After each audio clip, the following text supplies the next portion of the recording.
Square in the heart of Rome, here to talk about migrant education, refugees, and topics that now are front of mind across the world. Many at the Refugee and Migrant Education Network are trying to find ways for NGOs and universities to partner to make refugee life better, more prosperous, and sustainable. I'm coming to you from Fos, north of Tambacounda, around 700 citizens here in this village where change has rapidly occurred. Let's go back to the early 90s and when you had a solo career. Yeah. And Shane. Yes. Wow, thanks. Ambushed by your former self, right? Yes. So you went under the name Shane in your solo career. But Yes. I can't help but think about these young artists in the Dennis Yes. Pop Awards. Yeah. And what it must feel like for them to be on the cusp of recognition amongst an incredibly strong music community here in Stockholm that's represented around the world. Yes. So Molly, take me inside an aspiring and ascending artist like yourself. How do you understand dreams now that things are happening for you in a way that might be different from when you were a little girl? I mean, I think reality really kicks in to see the behind the scenes of this industry, and I had a very naive take on how things worked.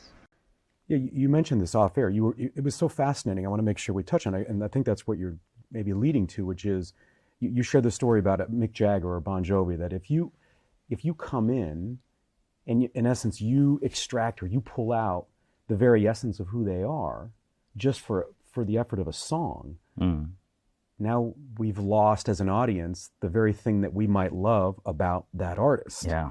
And it feels like it's an art and a science to be you, and to do that you have to have an ear and an understanding of the personality. And I usually call that an artist's musical DNA. But you went through the hard times. I mean, you really plowed the field for others to come after you in ways that I don't know if it was because you were a white rapper. I mean, what does that even mean for you? Is that a badge of honor, or does that rub you the wrong way? It rubs me the wrong way 100%. It doesn't make any sense to me. There's no category for white rapper. Show me where the award. It doesn't exist, and it sounds racist, to be honest with you. I'm a Spartan. I'm a supporter of Draymond.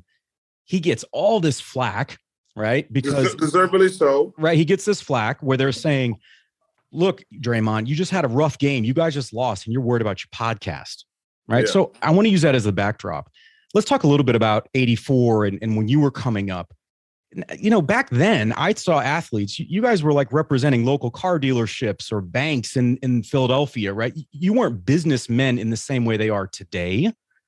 Are these athletes prepared to be in business the way in which they are now? Because it feels like the Draymonds of the world, I don't know how they focus. You know, that's a great question, because I actually think it's taken away from their game. You know, they make so much money now, and I says, guys, you're already making so much money playing basketball. You don't have to jump at every dime that comes at you. And so my concern, to answer your question, is how dedicated do you want to be the best basketball player you can be? Let's talk a little bit about failure. Look, you're very unique. You were undefeated in your professional career, yet entrepreneurs fail all the time. How do you understand failure, and how does it drive you now in business? I was training morning, I go home, rest, I come, I training nighttime, I go home, and I was like, no, it's not enough 2 times. I have to go 1 more time, and sometimes 12, 11 p.m., sometimes I was going, I remember, like, to the training. I train 3 times in the day, come home, okay, I have like 5-6 hours to rest, because 7 morning is gonna become train, eat, repeat, and that's it. Obsession? Yeah. In your DNA? I mean, were you like this even as a little boy? I think it's not about DNA. I think more than blood, I think it's about mental, your brain, how you think about this.